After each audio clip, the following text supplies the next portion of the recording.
बिस्मिल्लाहिर्रहमानिर्रहीम, अस्सलामु अलैकुम।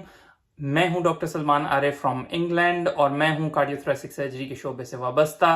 मैं आज डिस्कस करने वाला हूं आपके साथ कोलेस्ट्रॉल रिपोर्ट। जी, आपकी कोलेस्ट्रॉल रिपोर्ट नॉर्मल है या इसमें हार्ट अटैक का खतरा छुपा है?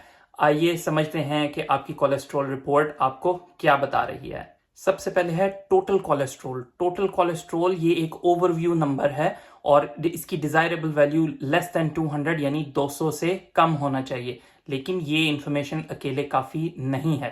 एलडीएल ये है असल खतरनाक कोलेस्ट्रॉल। इसका नंबर कितना होना चाहिए? ये लेस देन 100 होना चाहिए आम लोगों में, 100 मिलीग्राम्स पर डेसीलीटर से कम। और हाई रिस्क लोग वो कौन हैं? जिनको शुगर है या ब्लड प्रेशर का आर्जा मुब्तला है, उनमें ये 70 से कम होना चाहिए यानी 70 से कम होना चाहिए। और जिन लोगों को पहले से ही दिल की बीमारी है उनमें ये 55 से कम होना चाहिए। और हम ये देख रहे हैं कि 2026 की गाइडलाइंस, जो अमेरिकन हार्ट एसोसिएशन की गाइडलाइंस हैं कोलेस्ट्रॉल की रिपोर्ट के हवाले से, उसमें एलडीएल के कंट्रोल को और ज़्यादा स्ट्रिक्ट किया गया है, यानी जिनको डिजीज़ है उनका 55 से भी कम होना चाहिए। एचडीएल अच्छा कोलेस्ट्रॉल, लेकिन याद रखिए सिर्फ एचडीएल ज़्यादा होने से खतरा कम नहीं होता। मर्दों में इसकी वैल्यू 40 से ज़्यादा 40 से ज़्यादा होनी चाहिए और ख़वातीन में इसकी वैल्यू 50 से ज़्यादा यानी 50 से ज़्यादा होनी चाहिए। ट्राइग्लिसराइड्स ये ज़्यादातर शुगर, मीठा खाने से या वज़न ज़्यादा होने से बढ़ते हैं और ये इसकी डिज़ायरेबल वैल्यू है लेस दैन 150 यानी 150 से कम ट्राइग्लिसराइड होने चाहिए। और फाइनली जनाब, कोलेस्ट्रॉल रेशो इसको 4 से कम रखें, 4 से कम होना चाहिए, क्योंकि ये ओवरऑल रिस्क को कम करने में मदद देता है।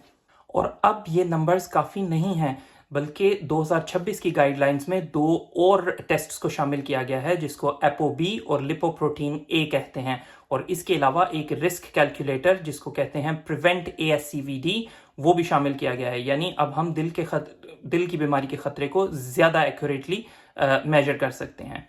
और ये इंफॉर्मेशन है AHA गाइडलाइंस, जो कि डिसलिपिडीमिया गाइडलाइंस हैं 2026 यानी 2026 में इसी साल अपडेट हुई हैं, उनके मुताबिक ये टेस्ट्स और ये नंबर इस लेवल पे होने चाहिए।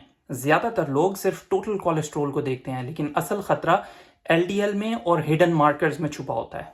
अब आप अपनी रिपोर्ट निकालिए और उसमें देख के बताइए LDL की वैल्यू क्या है और क्या ये 100 से कम है, और हमें कमेंट्स में बताइए कि आपकी रिपोर्ट क्या बताती है। क्या आपको दिल का खतरा है या आपने अपने दिल के खतरे को कंट्रोल कर रखा है? और इस वीडियो को ज़्यादा से ज़्यादा शेयर करें अपने प्यारों के साथ, अपने फैमिली फ्रेंड्स के साथ, ताकि किसी की जान बच सके और हेल्थी लाइफस्टाइल प्रमोट हो।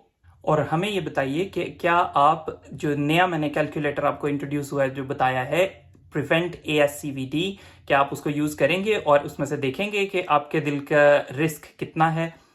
तो सेहतमंद रहिए, खुश रखिए, हमें अपनी दुआओं में याद रखिए। आपसे मिलेंगे नेक्स्ट वीडियो में, तब तक के लिए अल्लाह हाफिज़।